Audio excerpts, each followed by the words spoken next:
திருப்புகழ் 157.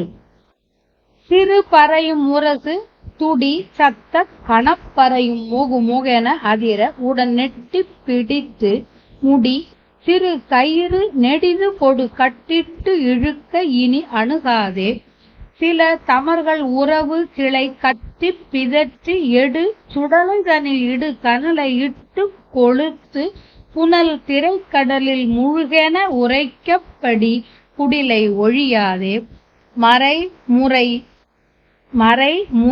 முறையின் இறுதி நிலை முத்திக்கு இசைத்தபடி உடல் உயிர்கள் கரண வெளிப்பட்டு குணத்ரயம் வழிபடவும் நினது அடிமை இசைப்படுத்துவதும் ஒரு நாளே.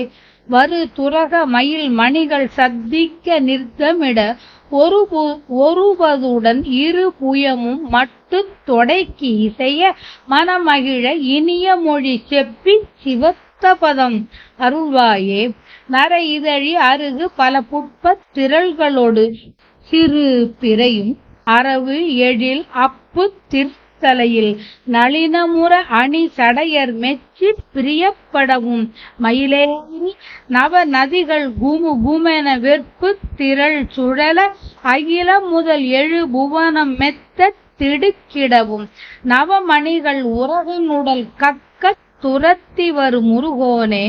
குறவர் முனை கெட மனது வெட்கப்பட குடிலில் மலையில் எழு திணை இதனில் வைத்து சிறுக்கி இரு புவி முலையும் அணி இடையும் மெச்சி புணர்ச்சி செய்யும் மணவாளா.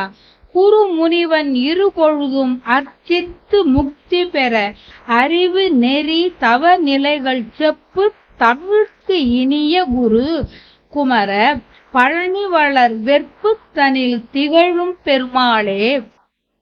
வரு துரக மயில் மணிகள் சத்திக்க நிர்த்தமிட ஒருவதுடன் இரு புயமும் மட்டு தொடைக்கு இசைய மனமகிழ இனிய மொழி செப்பி சிவத்த பதம் அருள்வாயே.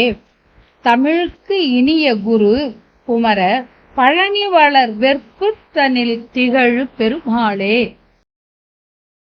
மனம் வீசும் கொன்றை மலர் அருகம்புல் பல மலர் குவியல்களுடன் சிறிய பிறை பாம்பு அழகிய கங்கை நீர் ஆகிய இவற்றை தம் தலையில் அணிந்துள்ள சடையுடைய சிவபெருமான் பாராட்டி மகிழ்ச்சி அடைய மயிலின் மீதேறி 9 வகையான செல்வங்களும் குமு குமு என்று நிலை கலங்க மண்ணுலகம் முதலான 7 உலகங்களும் திருந்திட 9 வகை மணிகளையும் பாம்பு தன் உடலினின்று கக்க துரத்தி வருகின்ற முருகனே.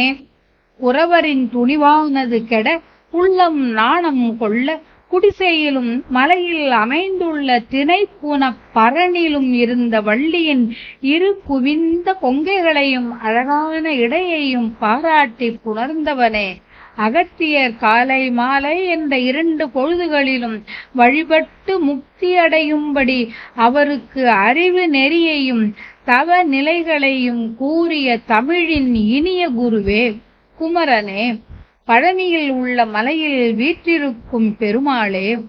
சிறிய பறை ஆகிய யாவும் மொகு மொகு என்று பேரொலி செய்யுமாறு யமதூதர் எட்டி பிடித்து தலைமுடியை சிறிய பாசக் கயிற்றாலே நீண்ட நேரமாக கட்டி இழுக்க இனி பிழைப்பது அரிது என எண்ணி தொலைவில் இருந்தே சில உறவினர் சுற்றத்தார் அழுது பிதற்றி உடலை எடுத்து கொண்டு போய் சுடலையில் தீயினை இட்டு கொளுத்திய பின்பு நீரில் அலையுடைய கடலில் முழுகு என உரைக்குமாறு உள்ளது இந்த உடல். இத்தகைய உடல் எடுத்தல் என்பது எனக்கு நீங்காதோ? மறையில் முடிவாக சொல்லப்பட்ட நிலையான முக்தியை அடைவதற்கு கூறப்பட்ட வழிப்படி உடலும் உயிரும் இந்திரியங்களும் பரவெளியில் சம்பந்தப்பட்டு அதனால் 3 குணங்களும் வழிபட்டு ஒழுக நின் அடிமையான எனக்கு உன்மீது விருப்பம் உண்டாகுமாறு நீ உன்னை அடிமை கொள்ளும் ஒரு நாளும் எனக்கு உண்டாகுமோ? நீ ஏறு வருகின்ற குதிரையான மயில் மணிகள் ஒலிக்க நடனத்தை செய்ய ஒரு பத்துடன் 2 தோள்களும் நறுமணம் வீசும் மாலைக்கு பொருந்தி விளங்க, உன் 12 புயங்களில் அம்மாலை விளங்க, மனம் மகிழ இன்சொல்லை சொல்லி நின் சிவந்த திருவடிகளை அருள்வாயே முருகா, அருள வேண்டும் என்றவாறு. 9 நதிகளாவன கங்கை, யமுனை, சரஸ்வதி, நர்மதை, சிந்து, காவேரி, கோதாவரி, சோனை, துங்கபத்ரை. 9 மணிகளாவன கோமேதகம், நீலம், பவளம், புஷ்பராகம், மரகதம், மாணிக்கம், முத்து, வைடூரியம், வைரம்.